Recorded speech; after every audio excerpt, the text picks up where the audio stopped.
5 on Your Side at 10 starts now. A brutal beating in Bethalto. He wakes up now in pain because someone wanted to inflict that on him. Tonight, a brother's message after prosecutors file hate crime charges. This dangerous heat continues. Tomorrow's humidity expected to be as stifling as it was today. The break that is coming and why the weekend ahead will be starkly different. Tonight, floodwaters are receding, but concerns are rising in Lincoln County. There's a lot of shock, and now there's anger. Why some flood victims may be left high and dry. 5 on Your Side starts now with breaking news.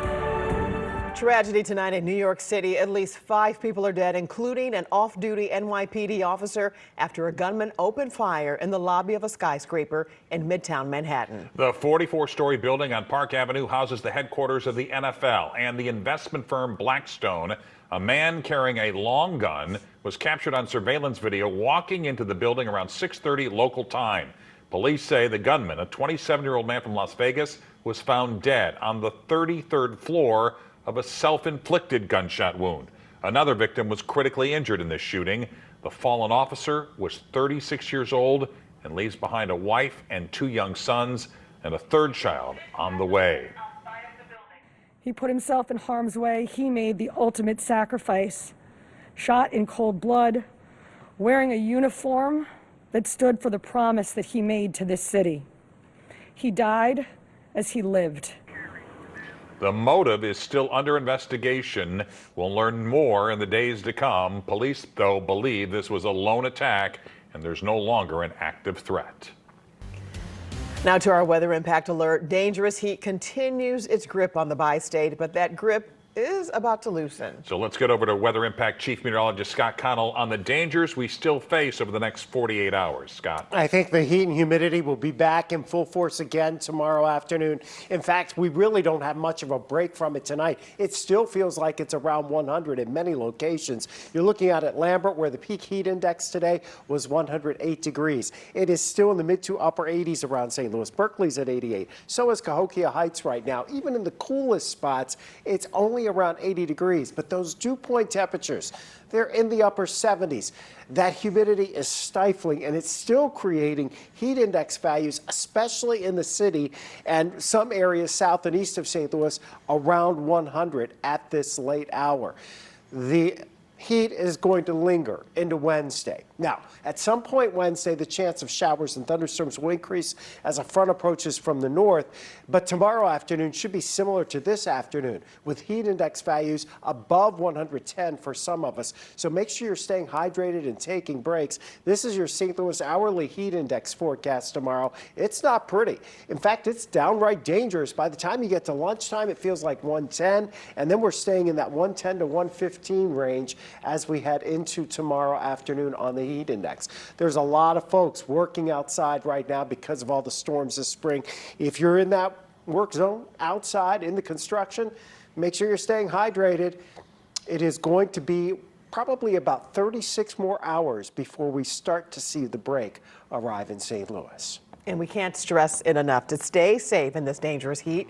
For ways to stay cool, including a list of local cooling centers, text the word HEAT to 314-425-5355. Tonight, a state of emergency remains in effect in parts of Lincoln County. The area is still reeling from the deluge of rain that flooded homes and businesses in the dark of night. Officials calling it a once-in-a-500-year event. 42 water rescues were performed in the town of Ellsbury, Missouri, early Sunday morning. Damage assessments got underway today. It's estimated that 50 homes, about 30 businesses were damaged. This as needs for the community grow. 5 on Your Side's Annie Krall is learning about a double whammy for some flood victims. I just immediately started praying just for God to stop the water rising. Julie Hughes lives in the evacuation area that ran from 2nd Street to 7th Street overnight Saturday as rain poured down, almost completely submerging her car. That's how I get back and forth to work. I need a vehicle, I need transportation. Hughes tells us she's hoping that her car will turn over at some point in the next few days, but the damage is still extensive. If this was Saturday night on South 3rd Street, I would be waist high in water. I sent my nephew in the raft with fire and rescue and stayed behind with my animals. Her neighbors next door are moving out because they didn't have an elevated home. It's now ruined. I really was one of the fortunate ones, you know, and just to see the outpouring of community support and people coming from surrounding counties and that to help. Ellsbury United Methodist Church continues to have a constant stream of supplies and food going out, even providing showers. We've had businesses come out and give out free food all day from their food trucks, free drinks, and that kind of powers all your volunteers to keep moving. And you have a lot of people that come out here for just manpower out of those small businesses. They don't want no money, they don't want any tips, which is something that you don't see much, and it's super nice to see that in a small town. The church's pastor, Laura Taylor, says a growing concern is whether or not people have flood insurance rather than just homeowners insurance. People have been posting about how they contacted their insurance companies and discovered that they don't have flood insurance, that this flash flood won't be covered in any way. And so there's a lot of shock, and now there's anger. The aftermath spreading all the way to cornfields on Hatfield Road, submerged in remaining water. But it's going to take some time for people to find out how they can get help, or if we even qualify for help. Annie Kroll, 5 on your side. If you'd like to donate to help flood victims, 14 churches with the Ellsbury Ministerial Alliance office are helping organize the collection. We have more information with this story in the As Seen on TV section of KSDK.com. Today, a judge sentenced a St. Louis man to 18 years in prison for the death of his girlfriend's 3-year-old son. Timothy Robinson pleaded guilty to several charges, including second-degree murder. He admitted to beating Emmanuel Ware in December of 2021 while the boy's mother was out on a job interview. He initially claimed the child was hit by a car. Robinson also pleaded guilty to attacking and robbing a woman 3 days after the boy's death. Tonight, a Bethalto man faces hate crime charges, accused of brutally beating his gay neighbor. Joshua Morrison already faced assault and arson charges. 5 on your side's Brent Solomon was the first to report this attack, and tonight he has an exclusive interview with the victim's family. Brent? Well, today I caught up with the 17-year-old brother of the nursing assistant who's battling a skull fracture and intense pain a little more than a week after being attacked in his own home. I'm the only reporter Winston Rulo's brother sat down with. It breaks my heart talking to him.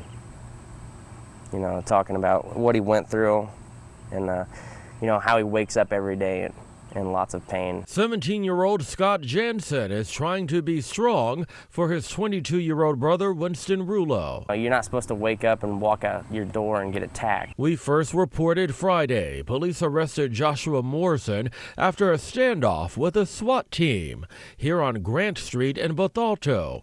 This after they say he broke car windows, set a vehicle on fire, and then brutally attacked Rulo. They both live at the same complex. Rulo's family says Morrison yelled homophobic slurs at him during that attack. Monday, prosecutors added a felony hate charge to the list of crimes they're pursuing. In Missouri, about 15% of all hate crimes reported are specifically targeting LGBTQ plus people. In Illinois, that increases to about 20%. Robert Fisher is with the advocacy group Promo Missouri. For a police department to say, yes, we see that this action has happened, and we recognize that it was specifically because of who you are as an individual, that's a powerful statement for a police department to say, we recognize that and we're going to do something about it. I was very happy, but also still very determined to get the other puzzle piece, you know, in play. According to court documents, Morrison repeatedly struck Rulo in the face and head, causing skull, nose, and eye fractures. This Change.org petition, with some 1,200 signatures, is seeking another charge, attempted murder. I'm going to trust in our system to, you know, put that guy in jail for a long time and not let him out and hurt any more people. Rulo's mother tells me she's been in touch with the FBI on this case. The 22-year-old still faces a long road to recovery. She took him to another doctor's appointment earlier today. At KSDK.com, there's an online fundraiser for his medical expenses. Tonight, police in Mount Vernon, Illinois are looking for a mass shooter who killed 2 people and injured 5 at a block party. Hundreds of people were gathered on South 15th Street early Sunday morning when the shooter opened fire. Police did arrest a woman on reckless charges for discharge of a firearm and obstruction of justice. Those charges have since been dropped. Tonight, one man is recovering, another in police custody after a shooting near a downtown Metrolink station. It happened just after 11 this morning outside the Civic Center station, just steps from Enterprise Center. Even though it didn't happen on the secured platform, Metro's upgraded real-time camera center recorded the shooting. That video was turned over to police. The message that I want to send out today is that if you're stupid enough to indulge yourself with using our system to create peril in someone's life, or as a mode of transportation to create peril in someone's life, you have my guarantee that we will capture you. We will support law enforcement in any possible way in order to bring you to justice. Metro Transit says it's seen a noticeable drop in incidents at the 11 stations already equipped with secure gates. A timeshare trap. I need to get out of it, and I'm very worried. Years of dream vacations turned into a nightmare. Well, I'm feeling very frustrated because I feel like nobody tells the truth. Tonight, the options for timeshare owners left with thousands of dollars in fees they can't afford. What's it going to cost me to leave versus what's it going to cost me to stay? Strike up the band. The ultimate summer concert experience for some local high school musicians.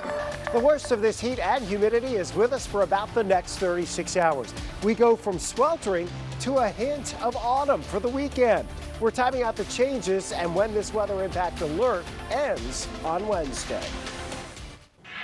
Sitting through a timeshare presentation is a popular way to get discounts and other perks for your summer vacation. Signing a contract could leave you with a financial burden. New tonight, Laura Painter has the cautionary tale of a struggling retiree who is desperately seeking to get out of her agreement.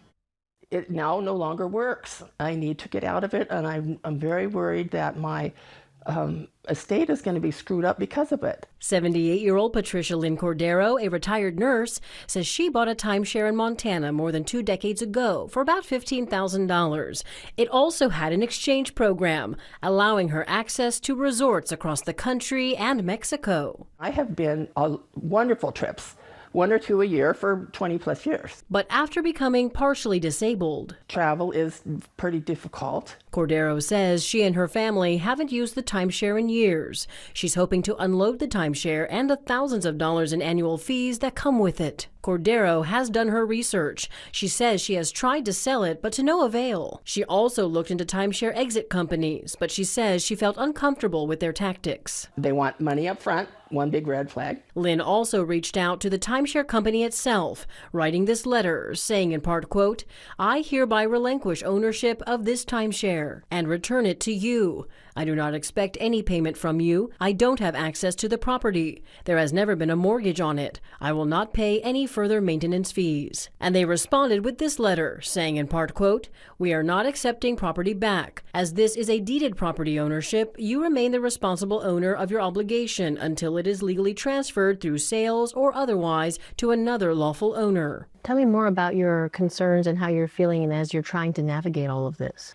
Well, I'm feeling very frustrated because I feel like nobody tells the truth. And Cordero isn't alone. 10 million households in the U.S. own some sort of timeshare, according to the American Resort Development Association. While AARP reports about 850,000 would like to sell within 2 years.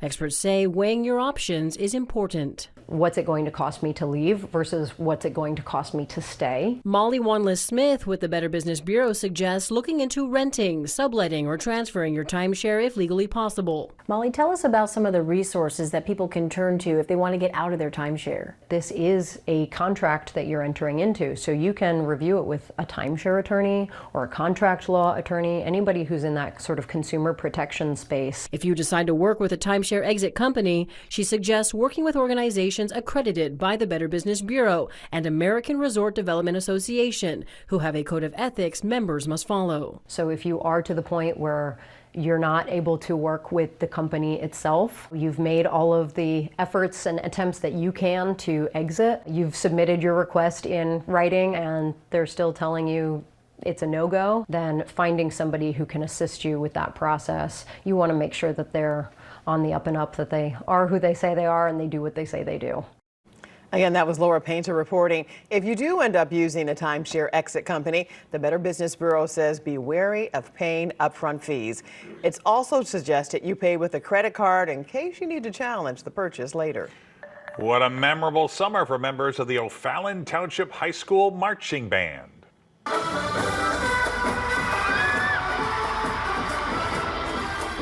The Marching Panthers marched on stage and around the seating bowl at Hollywood Casino Amphitheater Saturday night. They performed in the finale of the AJR concert. The indie pop trio has a tradition of ending their shows with a local marching band.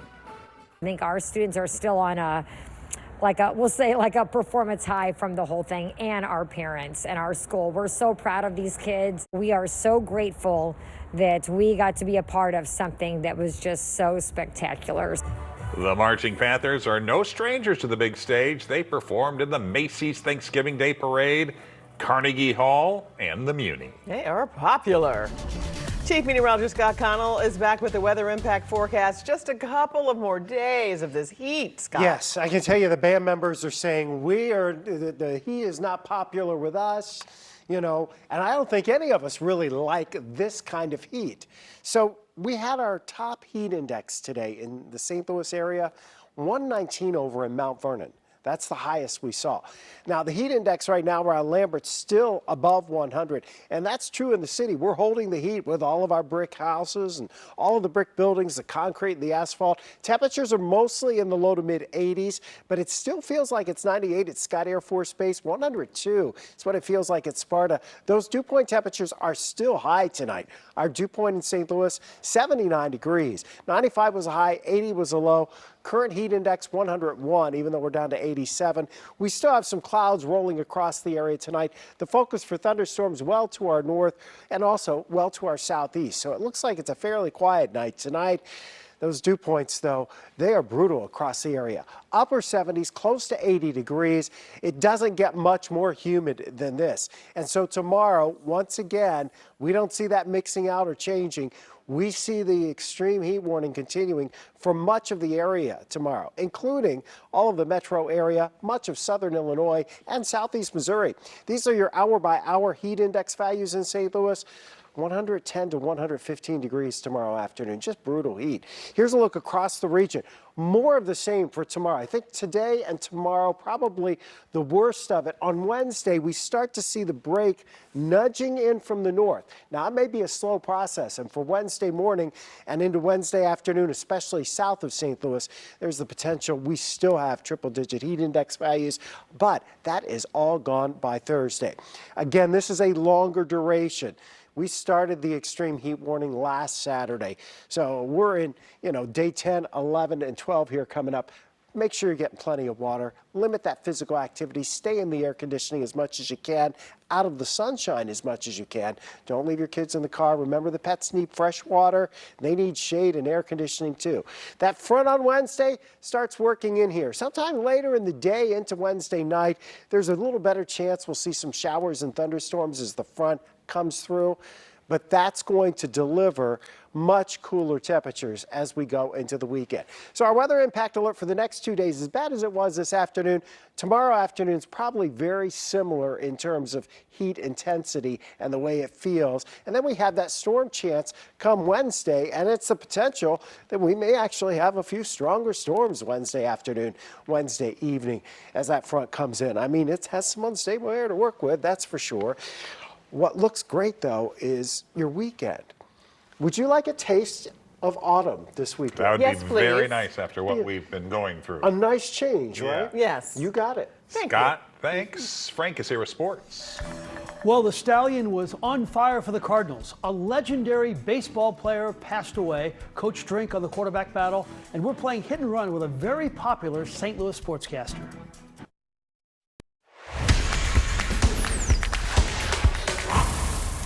Usually you enjoy it when the Marlins come to town. Not so much this time. Miami has been the hottest team in the league, winning 20 of their last 28 games. Andre Palante was out of sight, a no-hitter for 5 innings. He went 7 innings, allowed just 1 hit and 2 base runners. Way to go, Italian Stallion.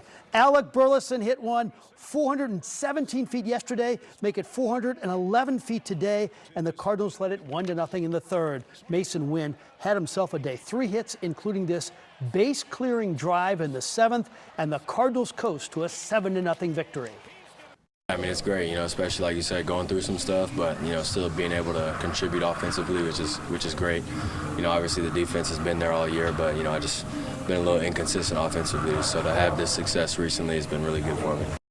One of the great Chicago Cubs of all time, Ryne Sandberg, passed away tonight. Sandberg had been diagnosed with prostate cancer last year. The Hall of Famer made 10 All-Star games and won the MVP in 1984. His greatest game was against the Cardinals in '84 when he hit 2 homers off Bruce Sutter. Ryne Sandberg was 65. The last time we saw the Mizzou football team, they were winning the Music City Bowl last December. Now, as a new season begins in 31 days, the big question remains, who will take over as the quarterback, Sam Horn or Bo Pribula? Coach Drink will not be rushed into making a decision. I don't plan on having, waiting to announce because of a perceived advantage.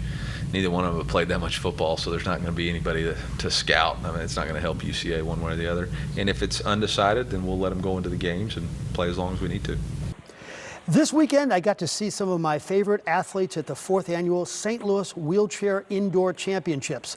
The Chesterfield Athletic Club does a wonderful job in hosting this event. 45 very skilled players competed all weekend long. Just try hitting a tennis ball while you're on a chair and you'll realize just how talented they are. I started playing wheelchair tennis when I was 12, and so I've had a lot of friends because of it from all over the world. Just gives you confidence when you can go do something and you can improve and get great exercise. So psychologically, it's a big deal for all of us in the wheelchair community. We often play hit and run on Mondays with sports celebrities. Doug Vaughn spent 34 years at Channel 4, the longest any sportscaster has spent on TV in St. Louis, and he's very witty. With the help of editor Tom Stasiak, we give you Hit and Run.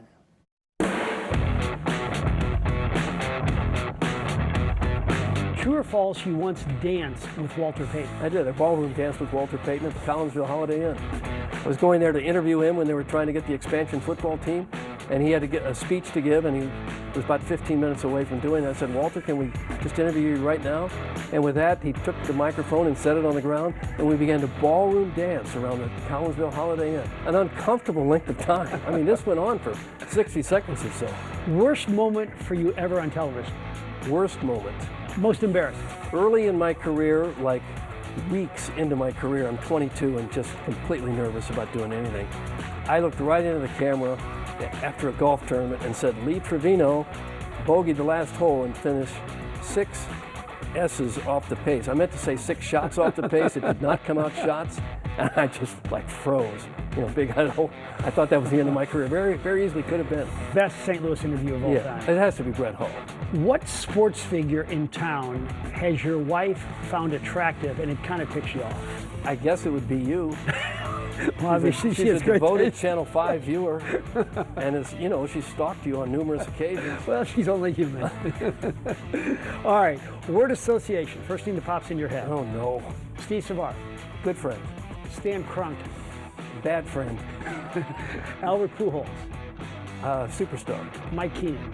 The pressure here is wilting me. Mike Keenan, just kind of obnoxious. The number of times that Alex Steen thought your mic was too close to his face and he knocked it away. At least half a dozen. What would you want somebody to say about Doug Vaughn's television and radio career? We're certainly glad he's done. That's what they're likely to say.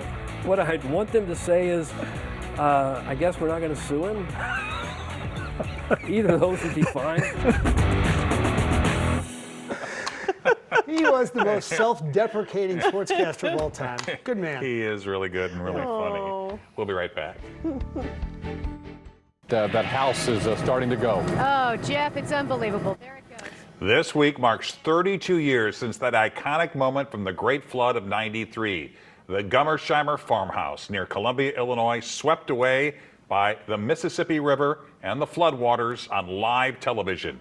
The family evacuated before the levee broke, but they lost everything. And right now on our 5+ streaming app, we are taking you back to that historic and devastating summer.